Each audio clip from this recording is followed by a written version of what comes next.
Hey everybody, what's up? This is Retrokid Reviews with a brand new ish chair. It's a stock gamer chair from Staples, but if you squint hard enough, it might make you think it's a Razer one. Anyway, that being said, let's get to my quick thoughts on some recent news, G4 wise, and by recent I mean what news?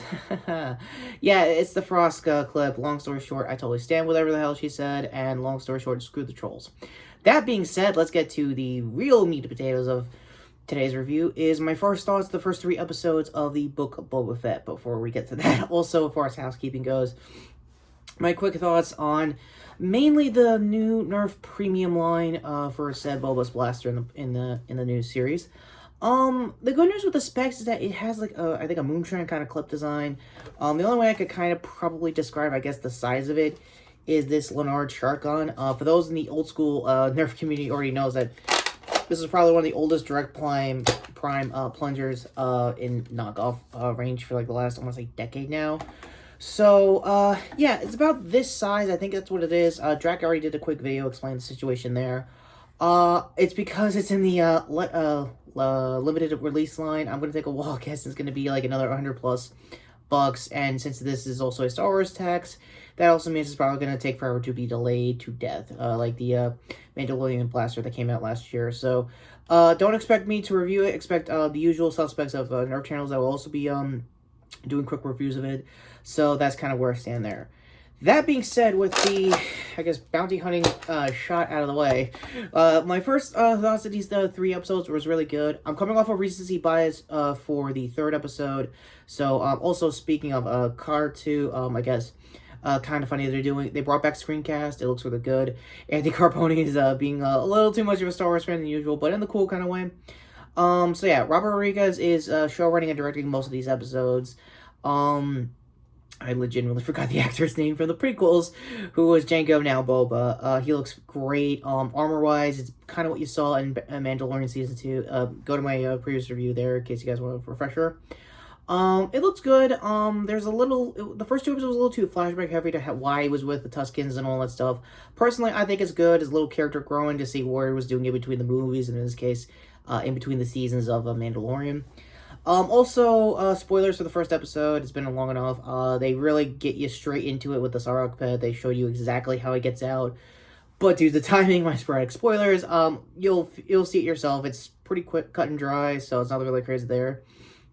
As for being Boba now in the present, I guess circa past, I want to say season 2 of Mandalorian, is really good. The tensions are really there. He's trying to be a dynamo, I think, like the space equivalent of like a Magia or Mafia kind of thing.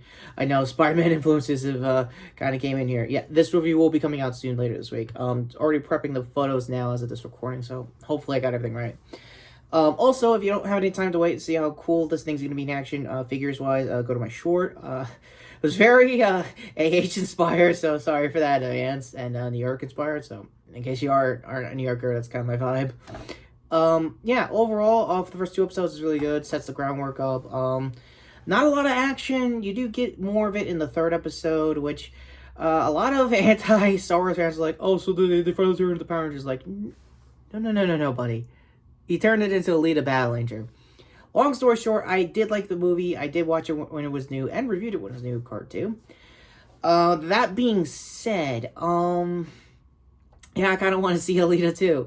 It's been the joke for most of people who are into the movie is like, oh, they're never going to get a sequel. After seeing this episode, I kind of want to see him do it again to see if he got that same juices flowing. And with that set design that they used for the Mandalorian, I think is like a solo set with like a lot of 3D specs and Unreal Engine stuff.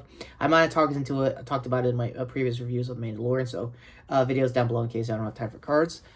Overall, on Ming-Na Wen's end as Fennec, she's really good. I think she did a lot more work during the animation side of this character, but I'm not seeing a lot of action with her just yet. For those who know, I kind of noticed her during, obviously, Mulan for some kids out there, but for me, it was during Agents of S.H.I.E.L.D. She actually was a very good standout when it comes to the stunts there.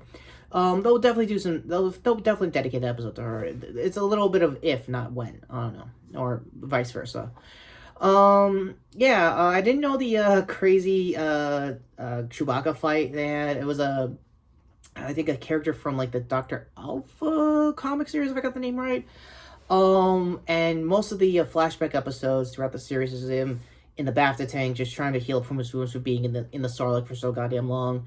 And that's where you get most of the flashbacks. But once he came out of it this episode, that guy came and was like, "No, I'm ready to go. Let's fucking go." I was like, "What?" It was a good fight scene. The thing about that Power Rangers joke early on is that a lot of people didn't like the biker gang that was becoming a thing in that planet. I forgot the name of it. Tatooine. Yeah, I think it was Tatooine. And I'm like, nah, it's actually pretty cool. The color coding's a little much, I'll agree. But then again, this is still a character who was born during, like, the prequels and was spot like, prequels as characters that would be his crew to do his bidding as a new mafia guy. One thing Jabba related, you get to see Jabba's extended family, cousins-wise, and, yeah, you definitely don't miss the CG when it came to Jabba during the prequels. But, other than that, it's a strong episode. Again, all 3 episodes are just set dressing. I really want to see some more action and more, I guess, consequences to, like, setting the stage of, like, how he wants to be a better ruler than Jabba. And that might be the case for the next couple episodes, so as a sporadic review right now, it's definitely a good 8 out of 10. Again, I'm at waited to see where most of these episodes are leading up. I'm almost assuming they're going to have a decent finale, but it's not like current Star Wars era kind of stuff that doesn't have like a bad ending kind of vibe. Again, they're just set dressing, but for all I've seen so far, flashback-wise, it looks good, especially for the present, like, start seeing the stakes of where everyone's game is when it comes to being in Tatooine at this point. And I really do like it. It's a really good idea. Should you watch it as a standalone show? Maybe if you're a hardcore fan of the character since, like, the old days of the trilogy, maybe you can take a look at it, see what it's like, and, I don't know, if they do a flashback to, like, Season 2, and you could get an idea how that show was like. Maybe it's your entry into these shows finally, but I don't know, that's just me. For Dave Filoni, Jon Favreau, and Robert Rodriguez, they are really good creators that are definitely helping this show just fine. I would love to see where they're going to be going with other shows that are planning out. Well, I don't have time of what exact show is coming out. I know Ahsoka's getting a show, and I think Obi-Wan is getting a prequel movie that was long overdue. So, again, if I got any of those news right, I'll leave it down in the description down below. Ultimately, this is a good start. Honestly, it's a little rough if you did come off of the Mandalorian's first 2 seasons. Like, it wasn't really this slow of a pace, but I see what you're getting at, but I think it'll reward itself, hopefully, at the end. If not, I'll be reviewing the finale if I got that wrong, too. So with that all being said, I am not a bounty hunting Retrokid reviews, real nerf aside. Hoping you guys like this review. Hope you have any input. Please leave them in the comments down below. Or if you're just a straight up Star Wars hater that just really don't understand why I'm cool with the show, cool, dislike away, still not gonna help the metrics, just letting you know in advance. That all being said, end card's finally coming up to my previous shorts here, and my previous big review here.